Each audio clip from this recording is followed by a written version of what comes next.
மகிமை உண்டாவதாக. நாம் வாசித்ததான 136ஆம் சங்கீதம் 1 முதல் 26 வசனங்கள் வரைக்கும் கொடுக்கப்பட்டிருக்கிறது. இங்கே தெய்வ ஜனங்களுக்கு தேவன் கிருபை அளிக்கிறார் என்பதை குறித்துதான் இந்த வேத பகுதியிலே தெளிவாக சொல்லப்பட்டிருக்கிறது.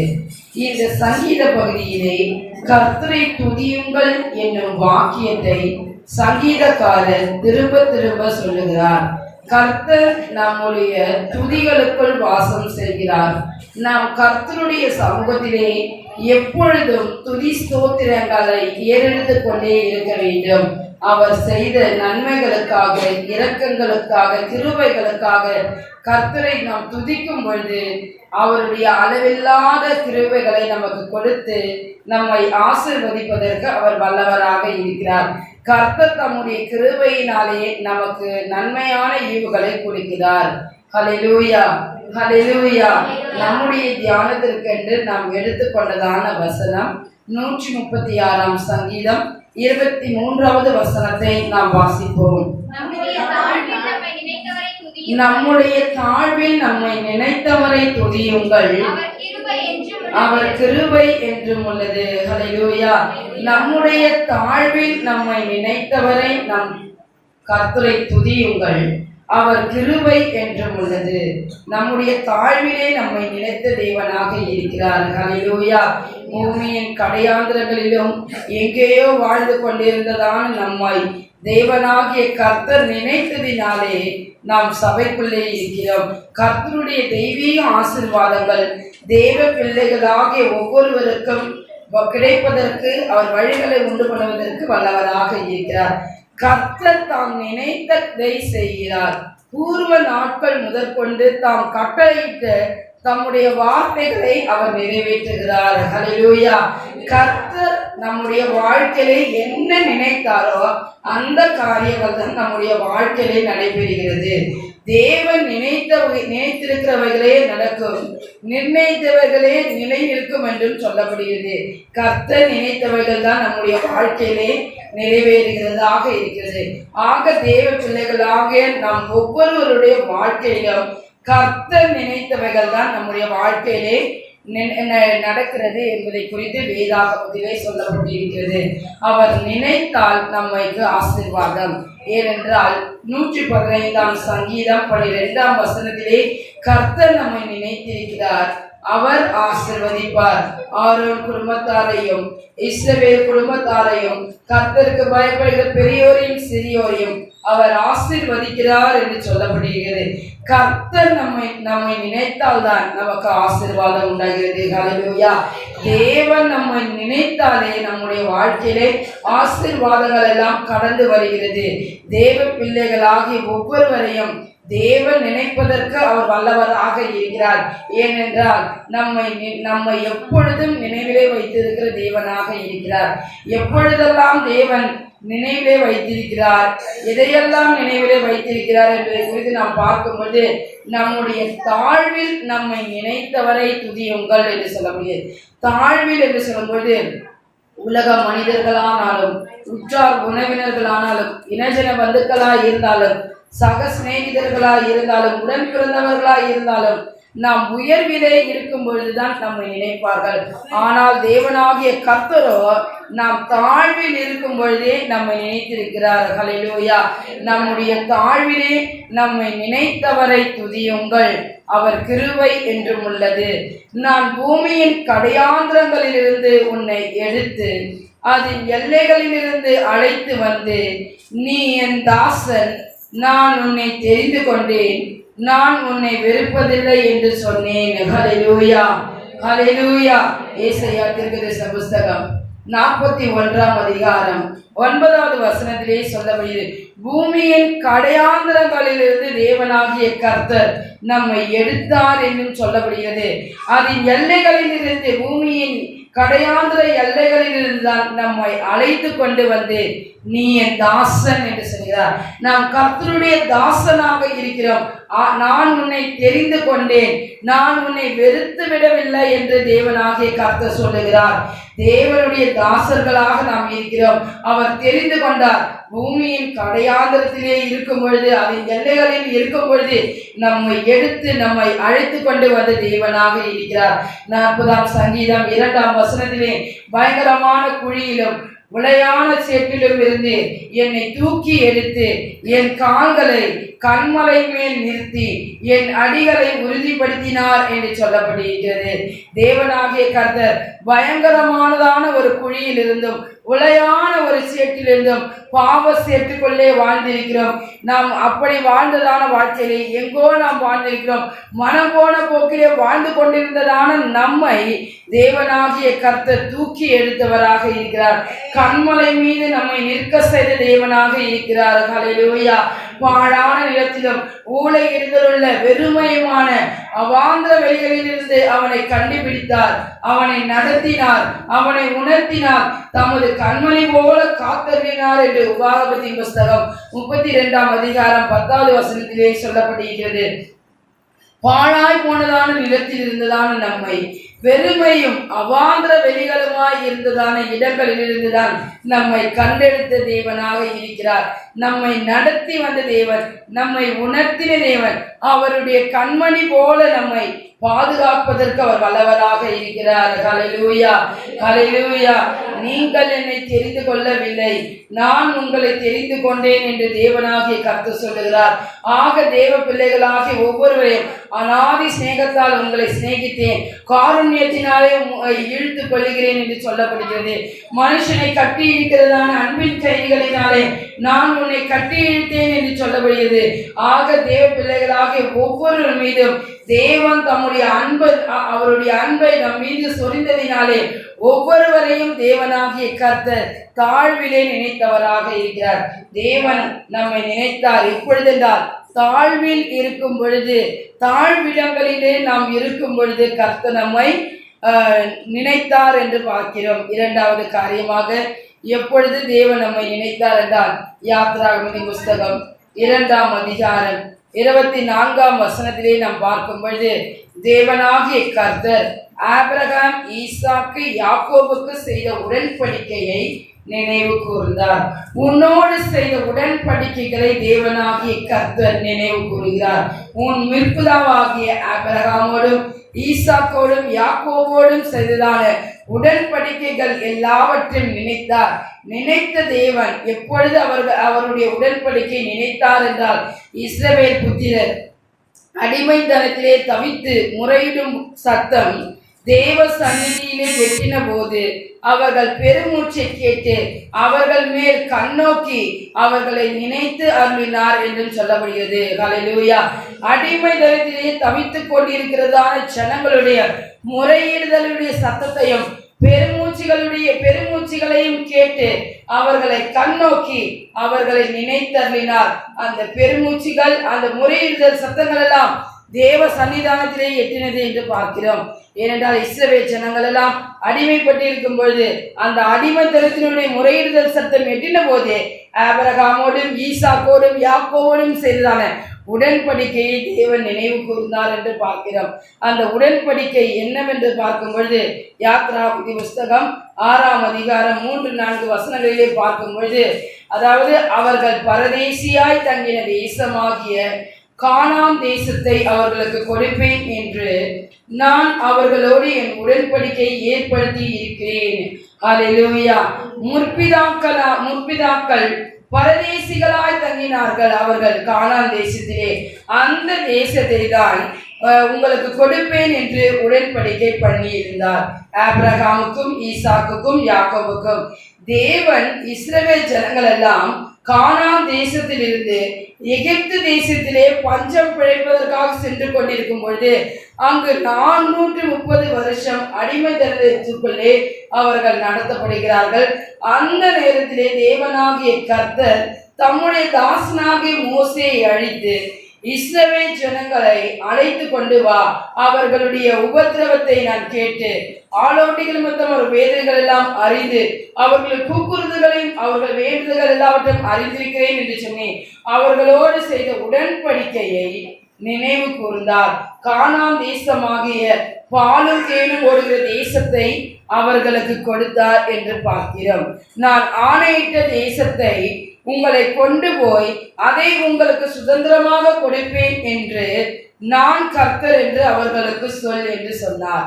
ஆக தேவன் ஆணையிட்டு கொடுத்ததான இந்த தேசத்தை, கானான் தேசத்தை தம்முடைய பிள்ளைகளுக்கு சுதந்திரமாக கொடுத்தார் என்று பார்க்கிறோம்.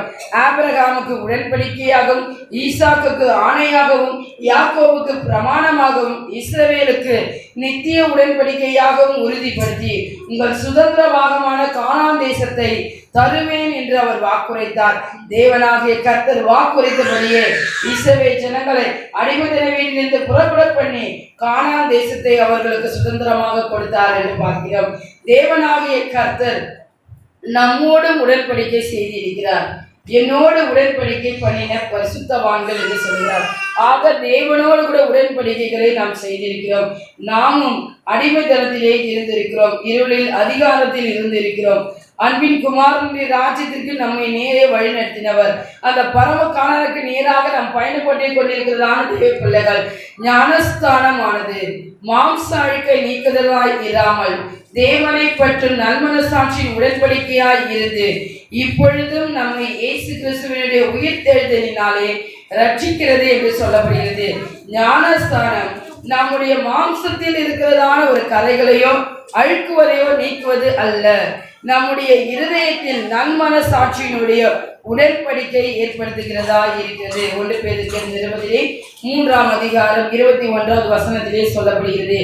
ஏனென்றால் நம்முடைய குடியிருப்பு பரலோகத்தில் இருக்கிறது, அங்கிருந்து கர்த்தராகிய கிறிஸ்து என்னும் இரட்சகர் வரை எதிர்பார்த்து கொண்டிருக்கிறோம். தேவ பிள்ளைகளாகிய நாம் அந்த சுயதேசத்தையே நாம் நாடி போகிறவர்களாக இருக்க வேண்டும்.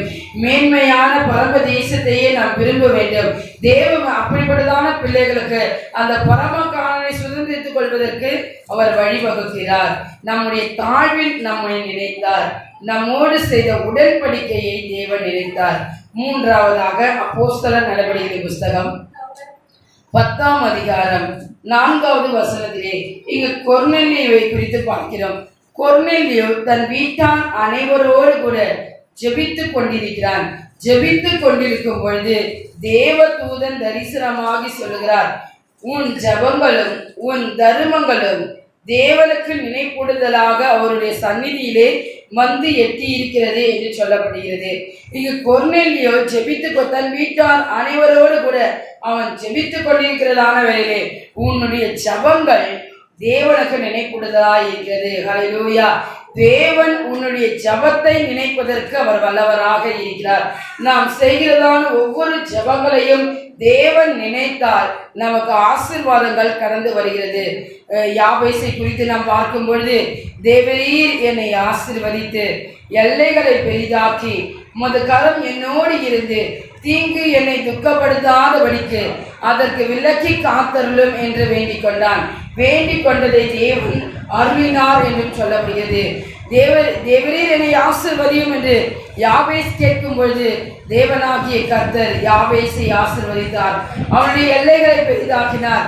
துக்கப்படுத்தாதபடி துக்கத்திலிருந்து அவனை விலக்கி காத்து கொண்டு கர்த்தருடைய கவரம் அவனோடு கூட இருந்ததினாலே தேவன் அவனுடைய ஜெபத்தை கேட்டார் என்று பார்க்கிறோம். யாபேசுடைய ஜெபத்தை கேட்டவர் தேவ பிள்ளைகளாகி உங்கள் ஒவ்வொருவரையும் ஜெபத்தையும் கேட்பதற்கு அவர் வல்லவராக இருக்கிறார். அந்நாளை குறித்து நாம் பார்க்கும் பொழுது தேவ சன்னிதானத்திலே மனக்லேசத்தோடும் விசாரங்களோடும் கவலைகளோடும் துன்பங்களோடும் கடந்து வருகிறார். அப்படி வரும் பொழுது தன்னுடைய பிரச்சனையை தீர்ப்பதற்கு, என்னுடைய ஜெபத்தை கேட்பதற்கு நான் கர்த்தரை நோக்கி முறையிடுவேன் என்று சொல்லி விண்ணப்பம் செய்கிறார். சேனைகளின் கர்த்தாவே, தேவரீர் உம்முடைய அடியாளின் சிறுமையை கண்ணோக்கி பார்த்து உமது அடியாளை மறவாமல் நினைத்தருளி உமது அடியாளுக்கு ஒரு ஆண் பிள்ளையை கொடுத்தால் அவன் உயிரோடு இருக்கும் சகல நாளும் நான் அவனை உமக்கு ஒப்பு கொடுப்பேன் என்று ஜெபிக்கிறார். பொருத்தனையோடு கூட ஒரு ஜெபத்தை ஏறெடுக்கிறாள் என்று பார்க்கிறோம். இந்த அண்ணால் தேவ சமூகத்தில் உட்கார்ந்து கொண்டு கண்ணீர் வடித்து கொண்டு தன்னுடைய இருதயத்தை ஊற்றிக்கொண்டு அவர் ஜெபிக்கிறதான காரியம், என்னுடைய சிறுமைப்பட்டிருக்கிறதான என்னை கண்ணோக்கி பாரும், என்னை நினைத்தருளும் ஆண்டவரே என்று சொல்லும் பொழுது தேவனாகிய கர்த்தர் அன்னாளை நினைத்தருளி அன்னாள் வேண்டிக் கொண்டது போலவே ஒரு பிள்ளையை தேவன் கொடுத்தார், ஆண் பிள்ளையை கொடுத்தார் என்று பார்க்கிறோம். எல்கானா தன் மனைவியாகிய அன்னாளை அறிந்தான் என்றும் கர்த்தர் அவனை நினைத்தருளினார் என்றும் சொல்லப்படுகிறது. ஆக தேவ பிள்ளைகளாகிய ஒவ்வொருவருடைய ஜெபத்திற்கும் தேவன் பதிலளிப்பதற்கு வல்லவராக இருக்கிறார். எசேக்கியா ராஜாவை குறித்து நாம் பார்க்கும் பொழுது மரணத்துக்கு ஏதுவான ஒரு வியாதி கண்டிருந்தான் என்று ஏசாயா தீர்க்கதரிசி மூலமாய் சொல்லப்படுதான வார்த்தைகள், நீ பிழைக்க மாட்டீர், மரித்து போவீர், உன்னுடைய வீட்டு காரியங்கள் எல்லாவற்றையும் ஒழுங்குபடுத்தும் என்று சொல்லும் பொழுது இந்த காரியங்களை கேட்ட உடனே எசேக்கியா செய்த முதல் வேலை என்றால் மிகவும் அழுது கர்த்தரை நோக்கி அவன் விண்ணப்பம் பண்ணுகிறான். அவன் ஜெபிக்கிறான். சுவப்புறமாக திரும்பி தன்னுடைய வேண்டுதல்களை கோரிக்கைகளையும் கர்த்தரை நோக்கி வைக்கிறான். ஆண்டவரே, உமக்கு முன்பாக நான் உண்மையும் மன உத்தவமாய் நடந்தேன், நான் நலமானது எல்லாவற்றையும் செய்தேன் என்பதை நீங்க நினைத்து அருளும் என்று சொல்லுவது தேவனாகிய கர்த்தர் அவனுடைய உத்தமத்தையும் அவருடைய உண்மையும் அவனுடைய நலமான காரியங்களை பார்த்து மறுபடியும் ஏசாயா தீர்க்கதரிசியை கூப்பிட்டு சொல்லுகிறார், இதோ என்னுடைய தாசனாகிய எசேக்கியாவிடத்தில் போய் சொல்லு, உன் விண்ணப்பத்தை கேட்டேன், உன் கண்ணீரை கண்டேன், உன்னை குணமாக்குவேன், உன் ஆயுசு நாட்களோடு கூட 15 வருடத்தை கூட்டி கொடுப்பேன் என்று சொன்னார். மரித்து போக போகிறேன் என்று மரண தருவாயிலே இருக்கும் பொழுதும் கூட ஜெபித்ததான ஒரு ராஜாவாக இருக்கிறார். இப்படி ஜெபித்ததான அவருக்கு தேவன் விண்ணப்பத்தை கேட்டு அவனுடைய கண்ணீரை பார்த்து உன்னை குணமாக்குகிறேன் என்று கர்த்தர் சொல்கிறார். தேவன் உன் ஜெபங்களை நினைப்பதற்கு அவர் வல்லவராக இருக்கிறார். ஹல்லேலூயா. நம்முடைய தாழ்வில் நம்மை நினைத்தார். இரண்டாவதாக நாம் பார்த்தோம், நம்மோடு செய்த உடன்படிக்கைகளை நினைத்தார் என்று பார்க்கிறோம். மூன்றாவதாக நாம் பார்த்திருக்கிறோம், நம்முடைய ஜெபங்களை தேவன் நினைக்கிறார். நான்காவதாக அப்போஸ்தலர் நடவடிக்கை புஸ்தகம் 10ஆம் அதிகாரம் 31வது வசனத்திலே கொர்நேலியுவை குறித்து தான் பார்க்கிறோம். உன் ஜெபங்கள் கேட்கப்பட்டது, உன் தான தர்மங்கள் தேவ சந்நிதியிலே நினைத்தருளப்பட்டது. இங்கு கொர்நேலியு அப்போஸ்தலனாகிய பேதுருவிடத்திலே சொல்லுகிறான். ஏனென்றால் தேவ பிள்ளைகள் நற்கிரியைகளை செய்வதற்காக அல்லது தான தர்மங்கள் செய்வதற்காக தேவனுக்குள்ளே நாம் சிருஷ்டிக்கப்பட்டு தேவனுடைய செய்கையாய் இருக்கிறோம். ஹல்லேலூயா, ஹல்லேலூயா. நன்மை செய்யவும் தான தர்மம் பண்ணவும் மறவாதிருங்கள். இப்படிப்பட்ட பலிகளின் மீது தேவன் பிரியமாய் இருக்கிறார். ஹல்லேலூயா. நன்மை செய்வதிலும் தான தர்மம் பண்ணுவதற்கும் நாம் மறக்கவே கூடாது. ஏனென்றால் இவைகள் எல்லாம் கர்த்தருக்கு உகந்ததான வழிகளாக இருக்கிறது. இந்த வழிகளை தேவனாகிய கர்த்தர் அங்கீகரிப்பதற்கு வல்லவராக இருக்கிறார். அந்நியரை உபசரிக்க மறவாதிருங்கள். நன்மை செய்கிறதில் சோர்ந்து போகாதிருப்போமாக. நாம் தளர்ந்து போகாதிருந்தால் ஏற்ற காலத்தில் நாம் மறுப்போம் என்று சொல்லப்பட்டிருக்கிறது. தொற்கால் என்று அர்த்தம் கொள்கிறதான தபித்தானை குறித்து பார்க்கும்போது யோப்பா பட்டணத்தில் இருந்ததான ஒரு சீஷியை குறித்து பார்க்கிறோம்.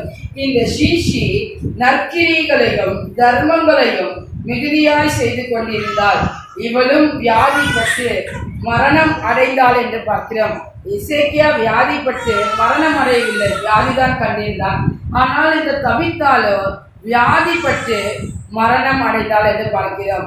அப்போஸ்தலனாகிய பேதுரு வரும்பொழுது இந்த சீஷியோடு இருந்தவர்கள், இந்த சீஷி அநேகருக்கு உபகாரம் செய்தவர்கள் எல்லாம் பேதுருவிடத்திலே இங்கே பாருங்கள் என்று தொற்கால் செய்தவர்கள் எல்லாவற்றையும் காட்டிக்கொண்டிருக்கிறார்கள். அப்பொழுது பேதுரு தொற்காலுக்காக செபிக்கிறார். தபித்தாலே எழுந்திரு என்று சொல்லும் பொழுது உயிருள்ளவளாக அவள் எழுந்திருந்தாள் என்று பார்க்கிறோம். அவள் செய்த தான தர்மங்களும் நற்கிரிகள் தான் அவளுக்கு உயிரை கொடுத்தது என்பதை தெளிவாக நமக்கு சொல்லுகிறது. தேவ பிள்ளைகளாகிய நம்முடைய தான தர்மங்கள் எல்லாவற்றையும் நினைக்கிறார் என்று பார்க்கிறோம்.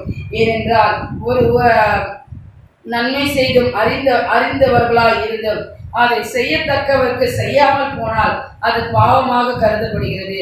தேவ பிள்ளைகளாகிய நாம் ஒவ்வொருவரும் தான தர்மங்களை மிகுதியாய் செய்யும் பொழுது அந்த தான தர்மங்கள் நமக்கு ஆசீர்வாதங்களை கொண்டு வருகிறதாக இருக்கிறது. ஆக தேவ பிள்ளைகளாகிய ஒவ்வொருவருக்கும் தேவன் அபரிதமான ஆசீர்வாதங்களை அளிப்பதற்கு அவர் வல்லவராக இருக்கிறார். ஐந்தாவதாக சகரியா தீர்க்கதரிசி புஸ்தகம் 8ஆம் அதிகாரம் 15வது வசனத்தை பார்க்கும்போது எருசலேமுக்கும் யூதாவுக்கும் நன்மை செய்யும்படி திரும்ப நினைத்தேன் என்று பார்க்கிறோம். தேவன் தம்முடைய பிள்ளைகளுக்கு நன்மைகளை கொடுத்து கொண்டே இருக்கிறார். எருசலேமுக்கும் யூதாவுக்கும் திரும்ப நன்மை செய்யும்படி கர்த்தர் நினைக்கிறார். ஹல்லேலூயா. தேவனாகிய கர்த்தர் நமக்கு நன்மைகளை செய்கிறார்.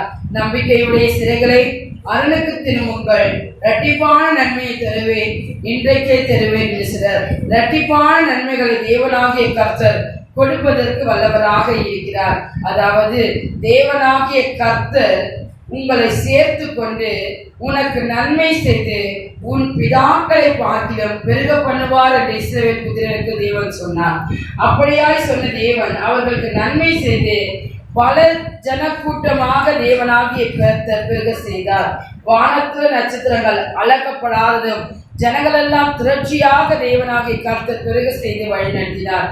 தேவனாகிய கர்த்தர் உனக்கு நன்மை உண்டாகும்படி உன் தேவனாகிய கர்த்தர் உன் கைகள் செய்யும் எல்லா வேலைகளிலும், கர்ப்பத்தின் கனியிலும், மிருக ஜீவன்களின் பலனிலும், நிலத்தின் கனியிலும் உனக்கு பரிபூர்ணம் உண்டாக செய்வார். ஹல்லேலூயா.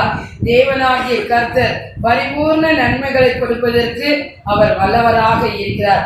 5 விதமான காரியங்களை தேவனாகிய கர்த்தர் நினைக்கிறார். நம்முடைய தாழ்வில் நினைக்கிறார், நம்மோடு செய்த உடன்படிக்கை நினைக்கிறார், நம்முடைய ஜெபங்களை நினைக்கிறார், நம்முடைய தான தர்மங்களை நினைக்கிறார், நமக்கு செய்த நன்மைகளை நினைத்து திரும்ப அவர் நன்மை செய்கிறார். ஹல்லேலூயா. தேவரீர் சகலத்தையும் செய்ய வல்லவர். நீ செய்ய நினைத்து ஒன்றும் தடைபடாது. கர்த்தர் செய்ய நினைத்த காரியங்கள் ஒன்றும் நம்முடைய வாழ்க்கையிலே தடைபடாது என்பதை பார்க்கிறோம். நீங்கள் என்ன காரியங்களை எதிர்பார்த்து கொண்டு சபைக்கு வந்திருக்கலாம், தேவனாகிய கர்த்தர் நீங்கள் எதிர்பார்த்திருக்கிறதான முடிவை உங்களுக்கு கொடுக்கும்படி உங்கள் பேரில் நினைத்திருக்கிறதான நினைவுகளை அறிவேன். அவைகள் தீமைக்கல்ல, சமாதானத்துக்கு ஏதுவானவைகளே என்று சொல்லப்படுகிறது. ஆக தேவ பிள்ளைகளாகிய ஒவ்வொருவரும் நீங்கள் என்ன எதிர்பார்த்து கொண்டு சபைக்கு வந்திருக்கிறீர்களோ அந்த காரியங்களை உங்கள் வாழ்க்கையை நிறைவேற்றுவதற்கும் உங்களை நினைப்பதற்கும் அவர் வல்லவராக இருக்கிறார். நம்முடைய தாழ்வில் நம்மை நினைத்தவரை தான் நாம் துதிக்கிறோம். நம்மை நினைத்த தேவனை தான், நம்மை நினைத்து நம்மை ஆசீர்வதித்த தேவனை நாம் துதிக்கிறோம். அவருடைய கிருபைகள் எந்த நாளிலும் நம்மோடு கூட இருக்கிறது. கர்த்தரை துதிக்கிறோம், கர்த்தரை ஸ்தோத்திரிக்கிறோம். அநேகருடைய ஸ்தோத்திரத்தினாலே தேவனுடைய கிருபைகள் பெறுகிறது என்று சொல்லப்படுகிறது. ஆக தேவ பிள்ளைகளாக நாம் கர்த்தரை துதித்து அவருடைய கிருபைகளை பெற்றுக் கொள்ளும் போது அவராலே நாம் ஆசீர்வதிக்கப்படுகிறோம்.